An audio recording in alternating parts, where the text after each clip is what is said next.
코로나19 방역사령관인 정은경 현 질병관리본부장이 질병관리청 초대 청장으로 취임하게 되었습니다. 이에 따라 국내에서도 질병관리본부의 영웅으로 불리운 정은경 본부장을 비롯한 관련 보도가 쏟아집니다.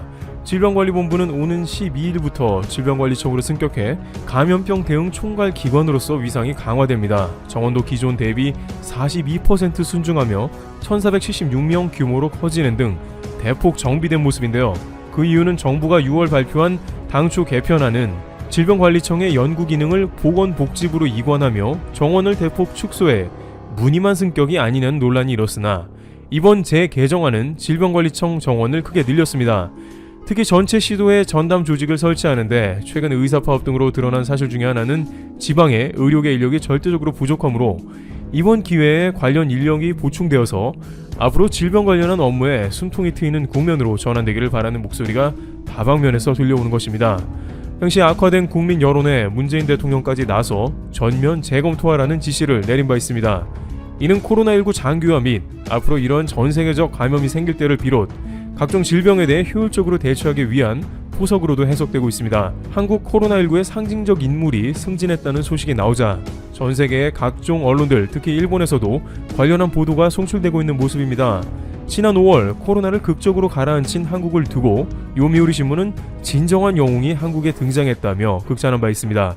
해당 신문은 연일 차분한 말투로 현재 상황을 설명하고 있으며 국민 신뢰를 얻고 있다고 말하면서 서울대 출신의 정 본부장이 메르스 유행 등의 경험을 바탕으로 맹활약하고 있다고 보도했습니다. 당시 일본에서는 정은경 본부장이 하루에 1시간보다는 더 잔다는 발언을 할 정도로 업무 시간이 길며 머리 감는 시간을 절약하려고 짧은 머리를 한다는 등 비상한 관심을 보이기도 했습니다.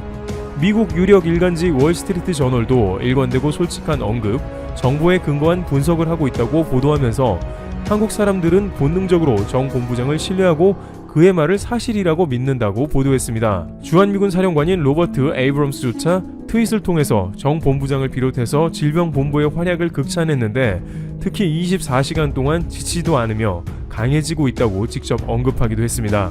이와 같이 정은경 본부장이 새로운 기관의 초대 청장이 된 것은 아무런 거부감 없이 자연스러운 것입니다.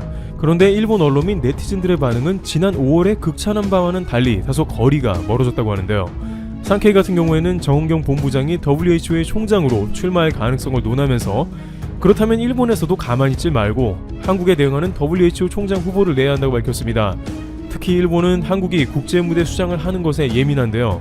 최근 유명희 산자부 통상본부장이 WTO 총장에 출마하자 연일 경계하며 일본은 절대로 그에게 표를 줘서는 안 된다고 강조하고 있는 상황입니다. 다만 일본에서는 영어를 잘하는 관련 분야의 전문가가 없기 때문에 총장 후보를 내지 못하고 있다고 하죠.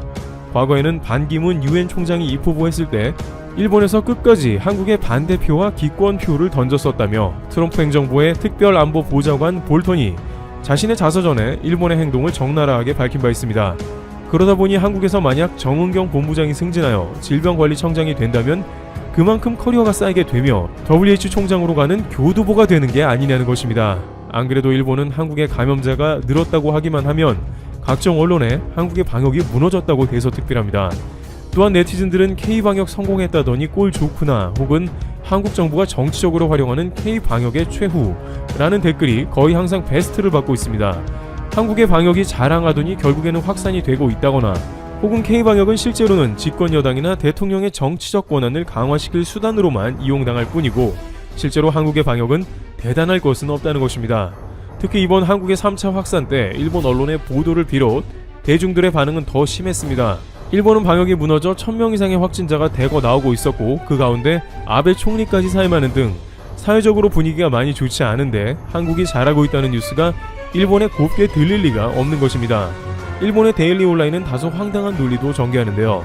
한국의 의사 파업이 이어지고 있는데 전공의들이 자신들을 무시한 합의안이라고 이야기하자 한국은 일본과의 위안부 합의를 무시하듯이 의사들과의 약속도 간단하게 저버린다고 하면서 의사들이 없는 K방역이 잘 될 리가 없으며 곧 의료 붕괴가 될 수 있는 조짐도 보인다고 전합니다. 이렇게 한국 방역이 잘 안 됐으면 하는 바람이 지속적으로 이어지는 가운데 정은경 본부장이 청장급으로 승진되는 뉴스가 결국에는 한국에서 WHO 총장을 준비시킨다며 또 여론이 안 좋은 것이죠.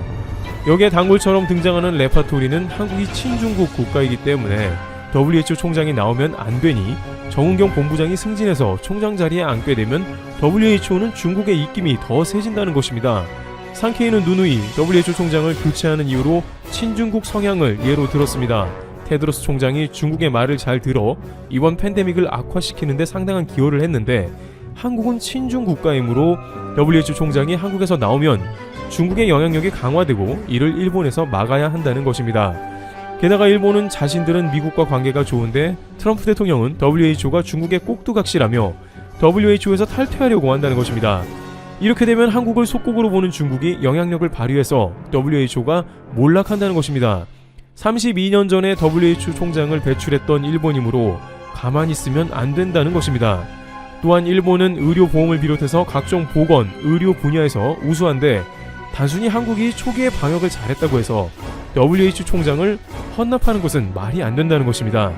산케이는 G7의 절대적인 지지를 받고 있는 일본이므로 한국을 애초에 경계해야 하며 관련 선진국들의 지지를 이끌어내어 한국에서 후보가 못 나오도록 해야 한다며 일어나지도 않은 일을 지레 겁을 먹으며 경계하는 것입니다.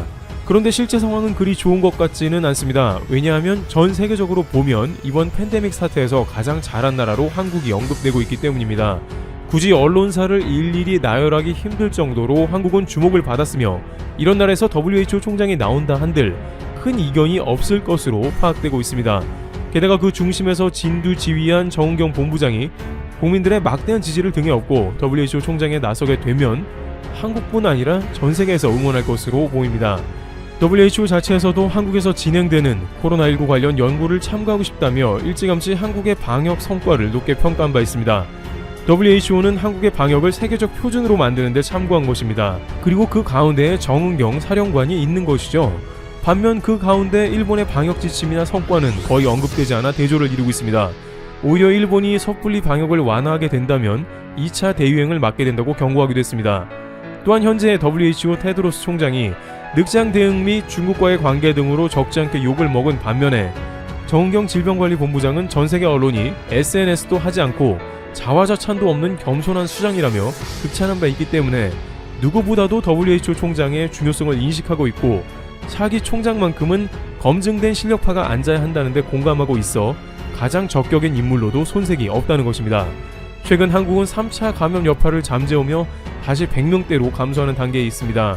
일본은 내심 가까운 한국도 일본처럼 확진자가 폭발해서 혼란스러운 국면이 왔으면 하는 바람이 있었으나 역시나 정은경 본부장은 2.5단계 격상 등 철저한 조치를 통해 어려운 3차 확산도 잡아내고 있다는 평이 나옵니다. 그러나 일본도 결국에는 한국과 같이 제대로 된 질병본부의 사령탑을 부러워한다는 정황이 보입니다. 당시 일본 니케이는 한국의 질병관리본부가 이번 코로나 사태의 맹활약을 통해서 청으로 승격이 결정됐다며 일본 감염관리연구소 등에 비해 10배의 예산도 집행하며 관련 인력도 한국이 훨씬 많다고 지적합니다. 결국 일본은 코로나가 창궐한 지 수개월이 지난 7월경에 자민당에서 질병 담당할 정부 조직을 만들자고 제안했고 뒤늦게나마 관련 사안에 대한 논의에 들어갔습니다. 이웃나라 한국의 질병본부를 보면서 고려하지 않을 수 없었다는 것입니다. 이처럼 한국이 국제무대에서 수장이 되면 그 아래에서 일본이 있다는 것을 견디지 못해서인지 일본은 지난 수십 년간 한국이 국제무대의 수장 자리에 진출하는 것을 다양하게 방해하는 모습이 나옵니다. 앞으로 WHO 총장에 입후보하게 될 한국이 일본과 어떠한 경쟁을 하게 될지도 귀추가 주목되고 있습니다. 트래블티브 여기서 마치겠습니다. 감사합니다. 스포츠의 세계에선 강팀이 있으면 약팀도 존재합니다. 하지만 강팀이 약팀과의 대결에서 무조건적으로 승리한 건 아니며 반대로 약팀이라고 해서 매번 강팀한테 패배해야 한다는 법칙 또한 존재하지 않습니다. 이를 두고 흔히 이변이라고 말합니다. 적당히 납득가는 선에서만 그렇다면 팬들로 하여금 스포츠에 더욱 열광하는 계기가 되지만 이는 어디까지나 상식적인 결과의 하나일 뿐 팬들이 실신할 정도로 말도 안 되는 결과가 나온다면 반대로 이를 참사라고 부르는데요. 과거 한국을 만만히 봤다가 이 같은 참사가 벌어져 전 세계가 발칵 뒤집힌 적이 있었습니다. 심지어 그들은 평범한 강팀이 아닌 전 세계를 제패한 챔피언이었죠. 최근 미국 전역을 충격의 도가니에 몰아넣은 축구 경기가 있었습니다. 2015년 당시 여자 월드컵 결승에 올라 일본 팀을 상대로 5대2라는 큰 스코어로 꺾으며 우승을 차지하는 등 창단 이래 매년 최정상의 자리에서 내려온 적이 없는 역사상 최고의 팀 미국 여자 대표팀이 자국 내 15세 유소년팀 즉 중학생들에게 5대2로 완패를 당한 것이죠. 더군다나 여자 축구계의 살아있는 전설이자 2년 연속 피파 어워즈 최우수 선수로도 선정됐던 칼리 로이드가 버티고 있었기에 그 누구도 이들의 적수가 없을 거라 판단됐던 상황에서 뜻밖의 경기 결과는 그 충격을 더했는데요. 당시 이들은 러시아와의 친선전 경기를 앞두고 그동안 만나왔던 시시한 상대에 지쳐있던 중 색다른 연습 상대를 모색한다는 게 화근이 됐습니다. 이번엔 남자팀과 대결을 해보는 게 어떨까? 라는 감독의 말에 가볍게 몸을 푼다는 의미에서 중학생팀과 붙게 된 그들은 그래도 자존심이 있으니 패배할 수는 없다며 월드컵 우승 주역들을 내세운 베스트 멤버로 경기에 임했고 또한 승리를 위해 최선을 다했습니다. 몇몇 전문가들은 이후 열린 러시아와의 친선전에서 4대0 대승을 거둔 것을 두고 어린 선수들에게 당한 패배가 우승 후 매너리즘에 빠져있던 팀에게 새로운 동기부여가 됐다고 분석했지만 그렇다고 하기엔 결과도 결과지만 경기 내용마저 압도적 패배 그 자체라 이때 얻은 패배 경험은 득보단 실이 컸다는 주장에 힘이 실리기도 했죠. 한편 2014년 대회 역사상 가장 이변이 많았던 월드컵으로 기록된 브라질 월드컵에서는 세계 축구 팬들의 눈을 의심케 하는 참사가 벌어졌으니 바로 브라질과 독일 간의 대결이었습니다. 2002년 결승전 이후 월드컵 본선에서는 12년 만에 맞붙은 두 팀은 시작 전부터 박빙의 승부가 예상됐으나 그 결과는 허무하게도 7대1 독일의 압승이었습니다. 전반전에만 5골을 먹으며 정신없이 털리던 브라질은 후반전이 되자 그나마 정신줄을 잡고 공격을 퍼붓기 시작했지만 엄청난 점수차 때문인지 심한 압박감에 이렇다 할 찬스를 만들어내지 못했고 관중석에서는 홈팬의 형편없는 경기력에 분노하는 관중부터 눈물을 보이는 팬들까지 당시 비참했던 분위기를 대변했습니다. 그럼에도 잡이 없던 독일팀은 브라질의 공격이 잠시 소강 상태를 보이는 사이 이번에 철저하게 박살내서 아예 일어나지도 못하게 만들겠다고 선언하듯 다시금 집중력을 끌어올렸으며 이에 축구 전문가조차 정말로 독일은 적당히 할 생각이 없어 보인다며 마치 겁을 먹은 듯 긴장하는 모습을 보이기도 했는데요.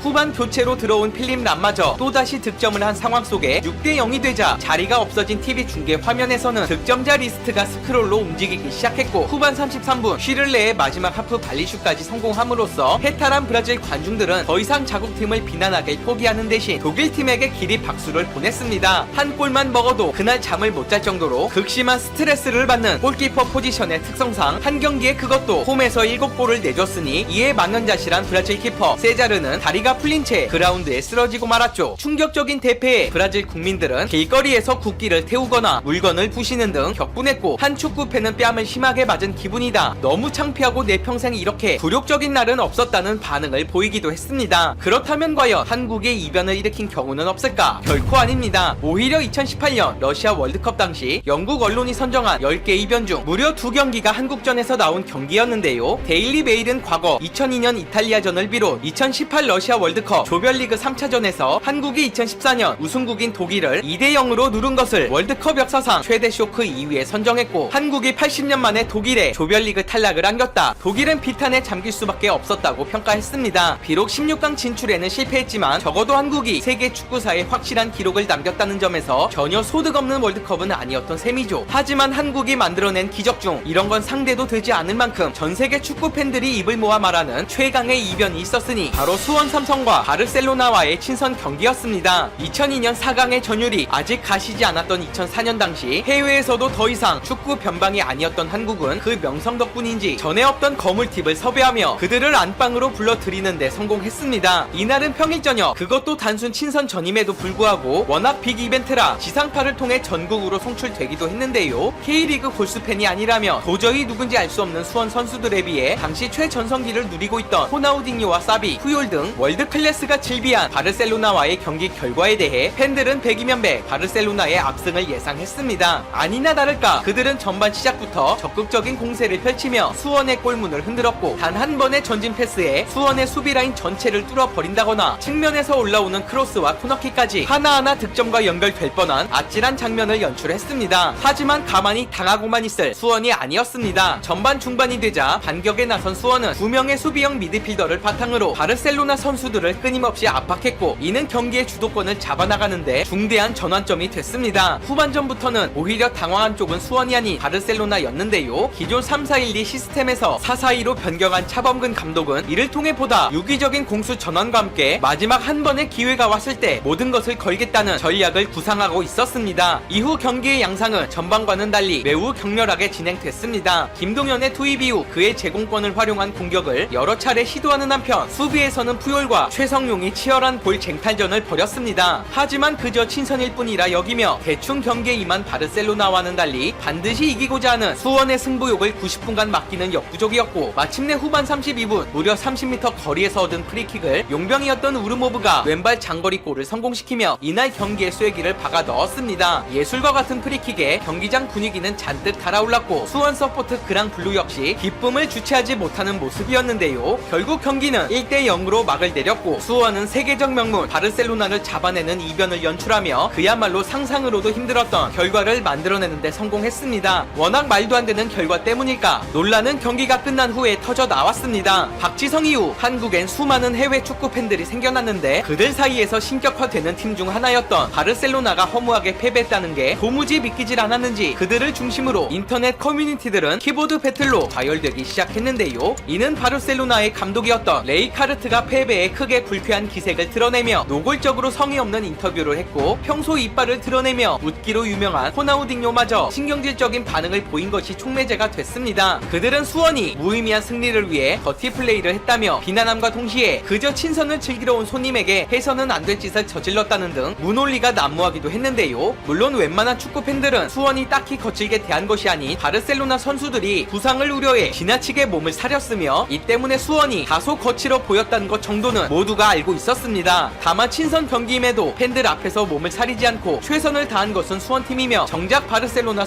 선수들이야말로 초청료는 초청료대로 꿀꺽하고 설렁설렁 뛰다가 실점을 당하고 난 뒤에서야 거친 태클과 골경합을 시작한 것이 정상이냐며 진짜 프로다운 자세를 보인 게 누구인지 그리고 진짜 승리만을 위해 거칠게 나선 쪽이 어디인지 생각해보자는 주장이 등장하며 그렇게 논란도 사그러들기 시작했습니다. 분명한 건 늘 그렇듯 승부의 세계란 냉정한 법, 지난 패배가 그리도 억울하다면 공식적으로 재경기를 요청해보는 건 어떨까요? 오늘 영상은 이것으로 마치겠습니다.